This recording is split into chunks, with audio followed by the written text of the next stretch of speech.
edition of 705 Sports, The Headlines. We got a lot to cover in this week's show, so let's dive right in. The Sault Greyhounds are set to battle the Saginaw Spirit tonight at 7:07 p.m. at the GFL. So let's break down the keys to victory for this game. These keys to victory are: don't get cocky. The team wants to make sure, although they're much higher in the standings, that they don't get overconfident, because a sleepy team usually equals a loss. Their best defense is a good offense. And what I mean by that is we don't play the best defensive structure. However, the Hounds do a great job at controlling the puck in the offensive end and playing a trap system in the neutral zone. Using these plays, it creates a lot of offense, meaning their defense doesn't have to be overly busy. Control the face-off circle. That's a big one for me. This is something that doesn't get talked about as much from other people who are focusing on the Greyhounds, but the Hounds, when they're winning face-offs, they're winning games. And last but certainly not least, goaltending needs to be strong. When the systems are good, the team is not allowing a lot of shots on net. However, when the systems fail, which does happen from time to time, the goaltending needs to be there. Tucker Tynan will most likely be getting the start again. In his last two starts, he's been playing really strong, saving over 95% of the shots, of a .951 save percentage, and only allowing 1 to 2 goals a game, 3 if you count the one overtime loss. But overall, he is playing some really strong hockey. And so are the Greyhounds. They're using their systems, they're creating offensive chances. Adding Jack Thompson was exactly what the team needed on the defensive end, and they'll be looking to get another much-needed win tonight. This game will not be broadcasted on Shaw due to Shaw does not cover the games when the Hounds are battling a team from the United States. Not sure why. That's something I'm going to look into for you, though. Maybe I'll have an answer for Friday. Maybe not. But now let's move on to the Toronto Maple Leafs. The Toronto Maple Leafs are, for the most part, have a healthy lineup besides of Jake Muzzin, who is still dealing with concussion symptoms. So let's take a look at the lines, and these are very different from the lines we've seen so far this season.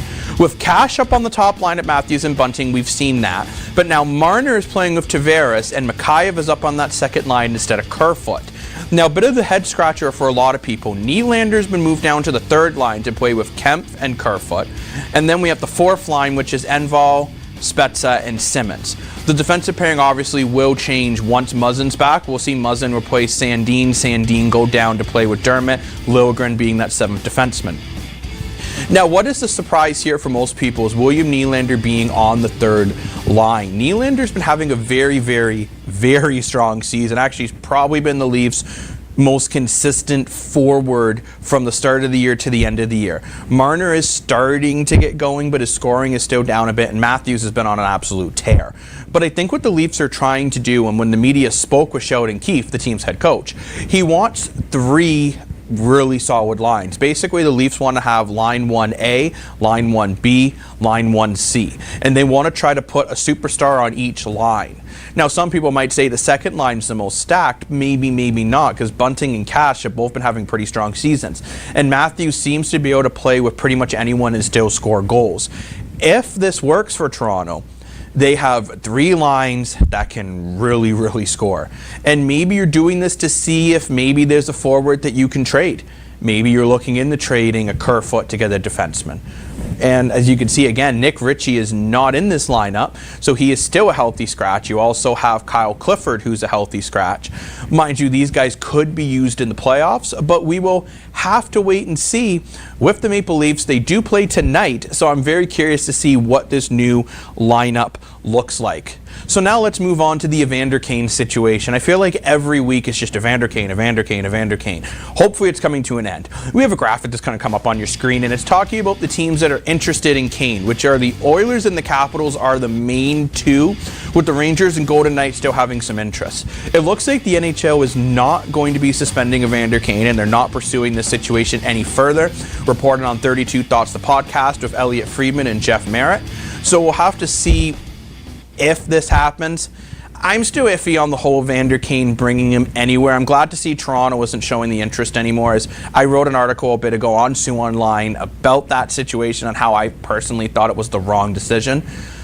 I think he's going to go to Edmonton. I think Edmonton is so desperate for secondary scoring, and maybe also too Kane can take away some of the pressure on McDavid and Draisaitl, because the media is going to be focusing on him instead of McDavid and Draisaitl.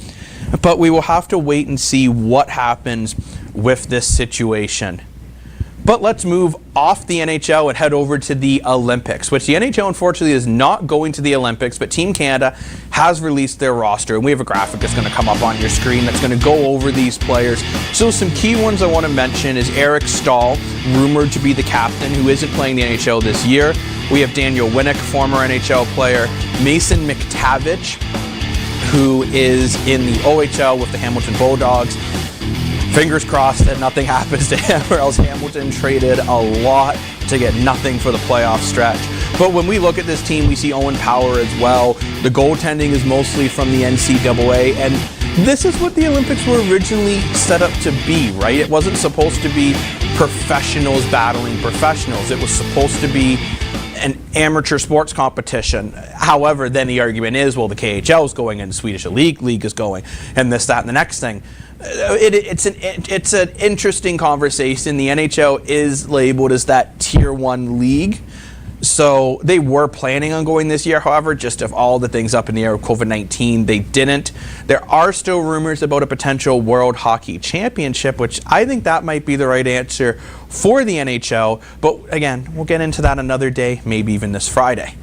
But now let's switch from the ice to the football field, and let's get right into the NFL. We had some of the best NFL football I have ever watched in my entire life. All these games were close.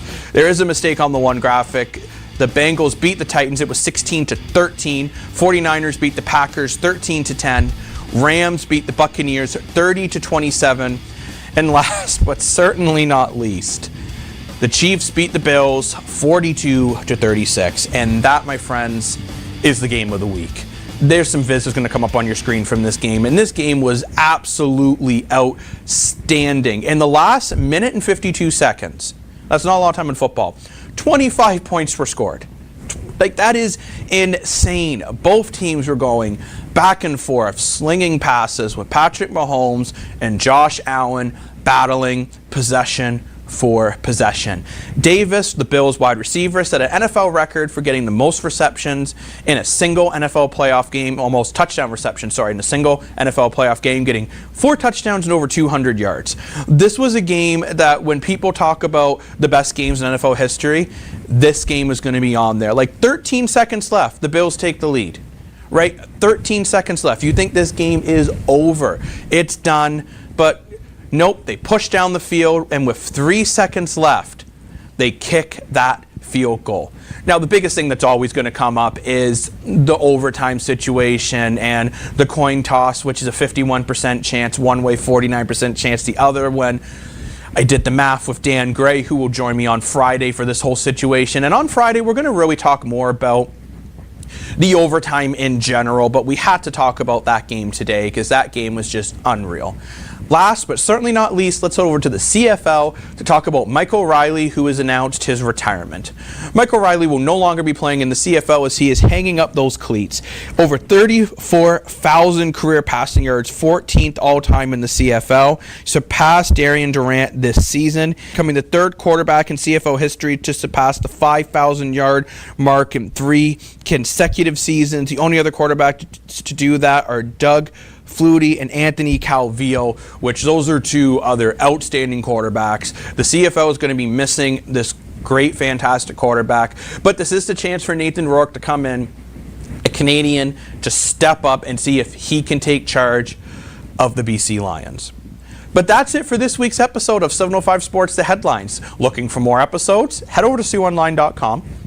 Video on demand service has everything you need, including this show, 705 Sports, the full one on Friday, our first local morning show, which is the Sioux's only live local news show in the area whatsoever, plus their special events and so much more. But thanks for watching.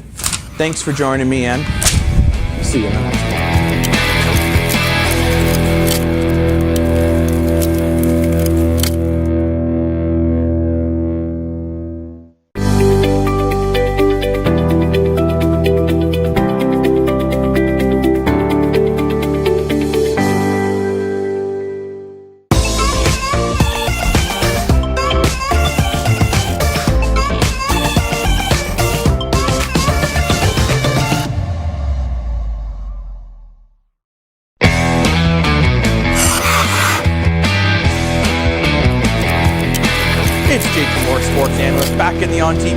Angels, letting you know that 705 Sports now has 2 shows a week. We still have the 705 Sports that airs every Friday at noon, but we've expanded to now have a show every Wednesday.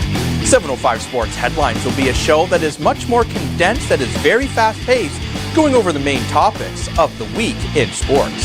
705 Sports on Fridays will still cover everything in sports in a full show format. This gives you a chance to really see what's going on in the sports world, whether you have a couple minutes or you got a half an hour.